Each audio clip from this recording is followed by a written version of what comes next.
Hi everybody, it's Swankivy and I'm back with the Asexual Top 10. Today we're going to do number 5. And these are a list of suggestions that people make when I say, I'm asexual, and they say, no you're not, it's one of these other 10 things. So if you need more information than that, go look at my introductory video, because I don't need to say this on every video. Anyway, number 5 today is going to be, I'm asexual. No, you're not. You're just afraid of getting into a relationship. Okay, well, this is the reason why me being afraid of getting into a relationship is not the reason that I'm not interested in sex. Okay, number 1, I have plenty of history of having healthy social interaction with plenty of people. I've had some very, very close friendships that some of them have even approached the level of closeness that a lot of people have with their significant others.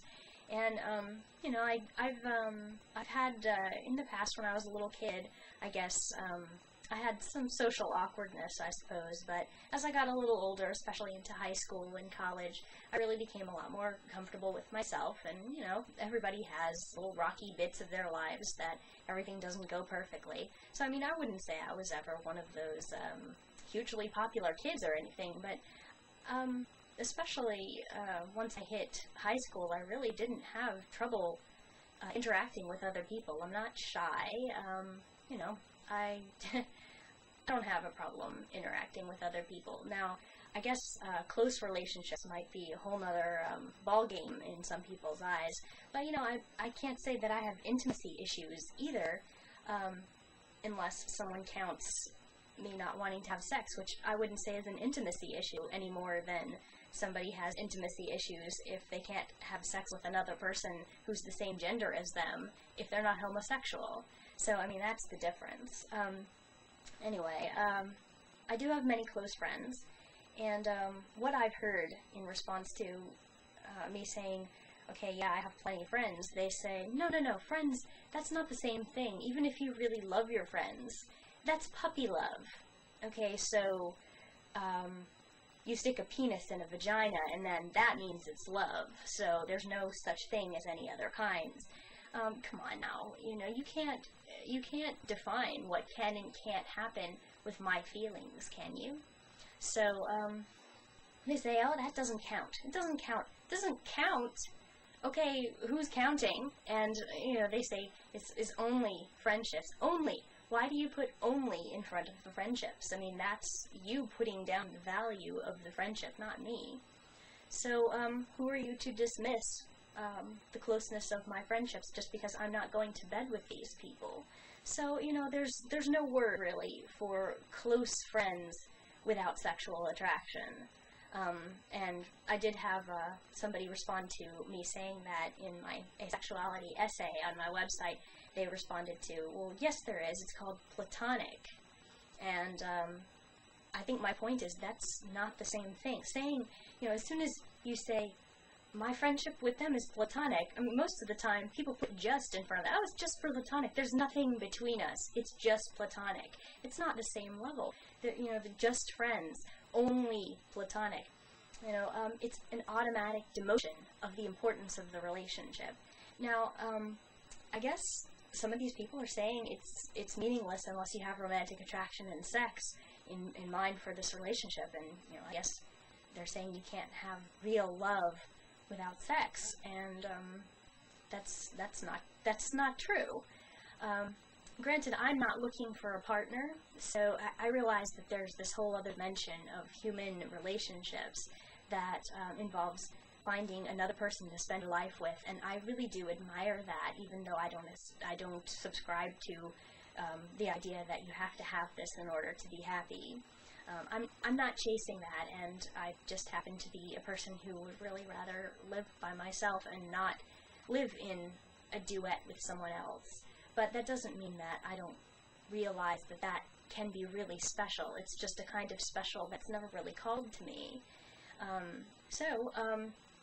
I understand that by not going into a committed relationship with another person and sharing the rest of my life with that person, there is something I'm missing out on, but no more than those people are missing out on what I'm getting by living my life as a single person.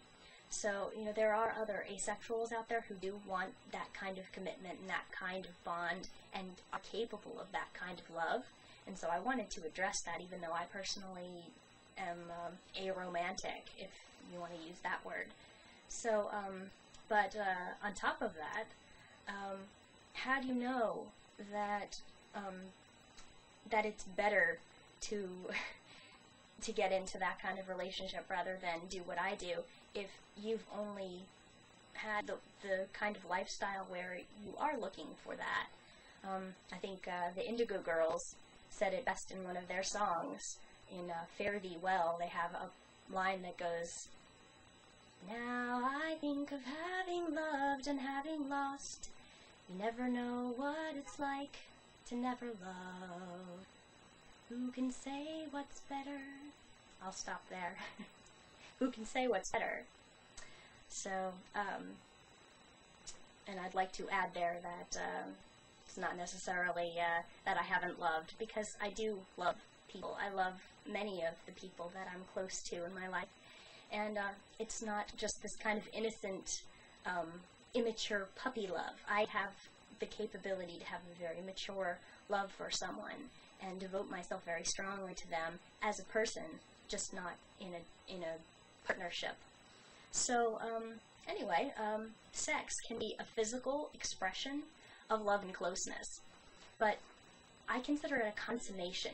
I think that love and closeness is there before the sex, and that it can enhance your experience. I'm speaking, I guess, from a theoretical standpoint, because I haven't personally experienced that, but from what people seem to say, I understand it's very valid to say that this is a big part of your relationship with another person.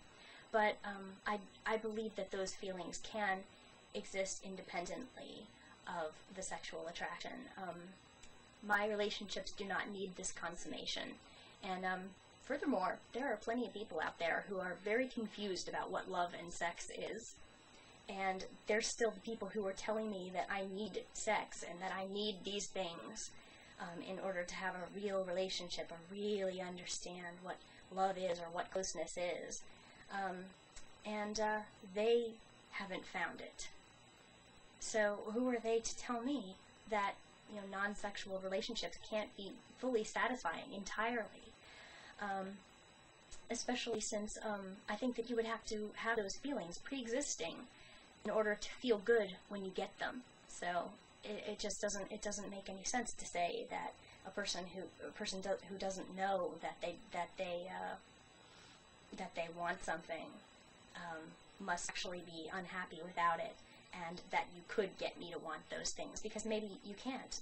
There might be a peculiarity with me, which I think there is, that stops me from being able to experience that sort of attraction to another person. So it's not that I'm missing it, it's that, I just don't do it. It doesn't happen to me. So, I guess I should close by saying that my viewpoint and my lifestyle contain an extra grain of truth when you see how many people tell me that I need this to be happy, and how few of them stay together in the end. I'll sign off with that. Thanks.